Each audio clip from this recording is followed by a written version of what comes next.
Spawning down in the bottom left-hand position of Frost, we have got the green Protoss player.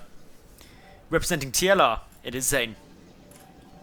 And his opponent down in the bottom right, the pink Zerg from Core EU. None other than JonnyREcco. Now, a cool little fact about ZAiN here. He is a member of the Imperial College London StarCraft 2 Society. And that's awesome. For anyone who's not British, Imperial College London is one of the top universities in the country.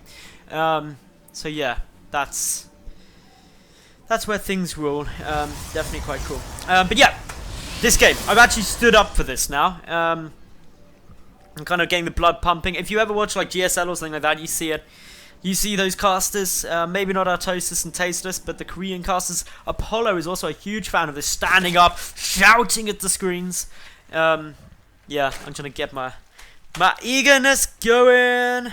All good. Anyway, in terms of opening, Gateway Expand, coming down here from ZAiN. All spawn positions are possible, so for all they know, they could be anywhere. Well, they couldn't be anywhere. They know where they are. Their opponent could be in any of the other three. If they don't know where they are on the map, I'd be slightly concerned how they got this far. Yeah, and anyway, we are just going along perfectly happily. Hatchery first from Rico. Will he follow up with a spawning pool? Will he follow up with a third hatch? Probably a spawning pool. The reason I expect it to be a spawning pool is because he doesn't know where his opponent's expanding. So taking a quick third, either there or there, could potentially be a disadvantage in the fact that he may expand towards his opponent. Now, we do have a probe just wandering around here. This probe can't really do too much, to be fair, because there's no forge on the way, so it can't go for a cannon rush or anything like that. Just still nice and safe, so JonnyREcco is going to be perfectly happy. Pulls the drone down just to take a little peek at it, just to make sure that it's not playing any silly games. Meanwhile, Rico also comes over and he's about to discover that his opponent has spawned to his left. Oh my goodness, that probe doing a little bit of damage. Always good, but yeah, in we go. Sees his opponent, goes, okay, you got gas. He must have gone for a nice little gateway expand. I know what you're doing. Everything nice. But yes, as we go now, JonnyREcco getting his gas down, all looking fairly good. Next is coming out from ZAiN. ZvP, one of my favorite matchups. I think my favorite matchup is certainly Zerg versus Terran. I just love that. I love that matchup. It's so good. But yeah, ZvP, really great. And in terms of the strategies, a lot of it revolves around, especially when you've got a playstyle like JonnyREcco's, which generally speaking is macro orientated.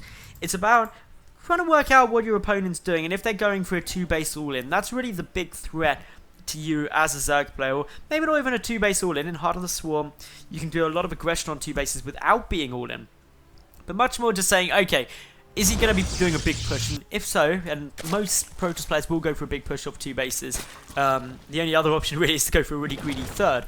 But the big 2-base pushes, you want to identify what it is, because clearly as a Zerg player, there's different responses to it. Are there any Colossi in those, and Immortal Sentry players at a big gateway push? Blink Stalkers, as we've seen in the Twilight Council.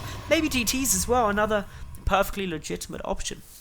So that's really the spectrum of possibility coming down, or a good chunk of it. And Rico just needs to be proactive with his Overlord scouting to deduce which one is coming at him, or at least have a strong educated guess so we can get out an appropriate defense. Now, looking at the timing, we're at 5:30. In about the next minute, we should see the third base get taken by Rico. He's pulled drones out of gas after starting speed. That gas was purely for the Zergling speed there. That gives him map control. It gives him the ability to find any proxy pylons nice and quickly. Also, if there is a push coming, deal some damage. And there we go, Dark Shrine is coming down now. And this is important for Rico to spot it. Oh, the sentry is going to be able to take down that Zergling. Very nicely done. If that got in and seen the Dark Shrine, of course, that would have been the end of it, really. But JonnyREcco, with a good number of links coming out, is trying to get a little bit of information. This Overlord, being a hero, seeing that single probe, JonnyREcco pulling Zerglings down there, of course. As any person who is a high level in StarCraft knows, the minimap is where you see most of the action. You should be keeping a good eye on that. About kind of 40-50% of your attention should be on the minimap. Triangular gazing is the secret to StarCraft 2, if you don't know about it. Look to the minimap, look to your resources, look down at your hotkeys and tap through them. The minimap, boom, boom, boom, triangle. Anyway, force probe being forced to use. Zergling's still chipping away. Note there's only the one sentry there at the moment. A little bit annoying. It is going to force a gateway to be chucked down behind it because this is quite a chunk of aggression coming down. Mothership Core being forced to recall. And oh no, if this pylon goes down, it depowers those two gateways.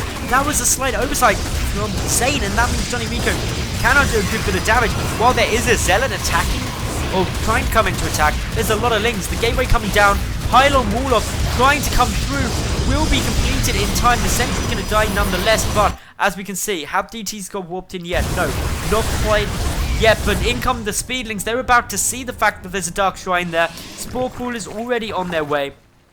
One of the natural there. Great work here by REcco, who's now picking away at some of these probes. Ninja third base has been taken, and this is where things start getting crazy. Ninja third bases simply mean that you can be running into something that will never get scouted, and that means income will skyrocket, and you won't be prepared for it. Definitely cool times. But yeah, pylon gets killed just so his units can get out. This was very cost ineffective for ZAiN. Even though he's lost about the same as REcco, it's just a little bit annoying. It's broken up his flow.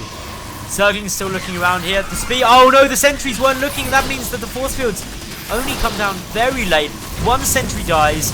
Two sentries are going to die. And that is very, very cost heavy. If we look at the resource loss, 300 gas have now gone down.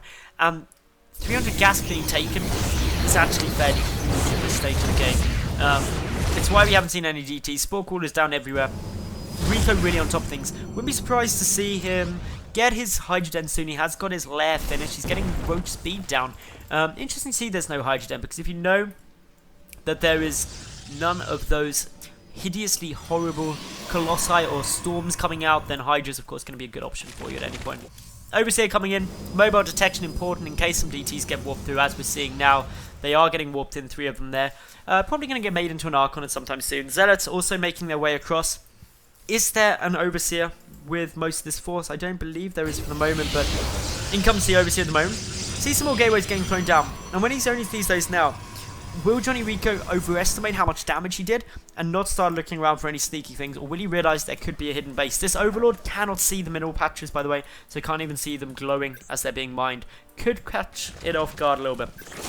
But yeah, Roaches now going to start picking away this. The Spore Crawler being forward will spot the DTs. The Queen tried to do a bit of damage but won't be able to snipe it off. But nice defense by REcco here, getting down the missile attack, getting down the macro hatchery. Macro hatchery rather than a fourth, because his fourth base locations are potentially here, which is expanding towards his opponent, or up to the north, which is then a long way away. It makes it difficult to defend. So just not feeling confident he can hold that for the time being. ZAiN now switching things up. Double Stargate. I like that because he hasn't seen any. He hasn't seen a single any Hydralisks or any Mutalisks yet. Only Roaches. So even though he hasn't scouted recently, he's suspecting that there's not going to be much anti-air. Therefore, Voidways would be a good response to this. Double Voidway production against Roaches is going to do very well. But yeah, cannons coming down, everything looking alright for ZAiN. That hidden base going to start paying off for him really nicely. But still, forward comes the Roach army, marching on in. Voidway's getting Chrono boosted, needs them pretty quick. There's one force field, but bear in mind, one force field cannot defend all of this. The Overseer a little bit late to the party. The DTs, though, already trying to run away. Nice force field there, splitting up the army. The Overseer, though, is going to help. The DTs getting prioritized. The Sentry should get taken down pretty quick, too, just to prevent any more force fields coming through. Another good force field from the warped-in Sentry. And, oh, JonnyREcco dancing the Roaches. Is that some teasing BM going on there? What does the chat make of that? He's going for it. Dancing Roaches on their way up. JonnyREcco thinks he's won it. Has he won it? He doesn't know about the hidden base, though. Voidways are dealing some nice damage, more on their way through. One Queen there is the only anti-air. A couple more DTs on their way forward. Note the Overseer's being killed as well, but a lot of probes are getting knocked out. JonnyREcco getting the Hydra range on its way, getting pathogen glands for those infestors. Of course, we do see that the Voidway is slowly working away at this Roach army, but it's the DTs dealing the big damage. More Roaches rallied across, and well, gateways come down, and JonnyREcco has not ended the game yet. Nor does he know about that hidden third base, which means that he's not quite aware of just how much has been lost. This Overseer trying to grant vision to allow the DTs to be killed, but for the moment, REcco forced to retreat back. Probably thinking, where's all this money coming from? Note though, a Nida Swarm. is on its way out. One Nidus Worm could equal fun, especially when there's a good good area where they can actually be utilized. Like, namely, actually ZAiN has got vision of all of his base. I didn't realize that. Where's he? Oh, it's the Mothership Core. Guarding all of it. If the Mothership Core moves, then there's problems. But yeah, anyway. Infestors, Roaches, Hydras not on the field yet, but of course the Hydra Den is done. Group Spines got cancelled. Hang on a sec. Group Spines was definitely cancelled there. Oh no. Queens and Infestors coming in. Where is the Nidus Worm going to go? Where's it on its way to? Not too close. The Mothership Core will now see the Nidus Worm. That's pretty obvious. The Void Rays making their way across. Can they deal enough damage in time? Probes getting transferred. JonnyREcco probably only now thinking of thirds being taken because the Overlord's being taken out. Doesn't know about the hidden third base, remember? And out come the Queens.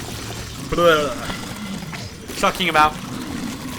Why is there so much goo coming out the Nidus that all the units stay clean? I want to know.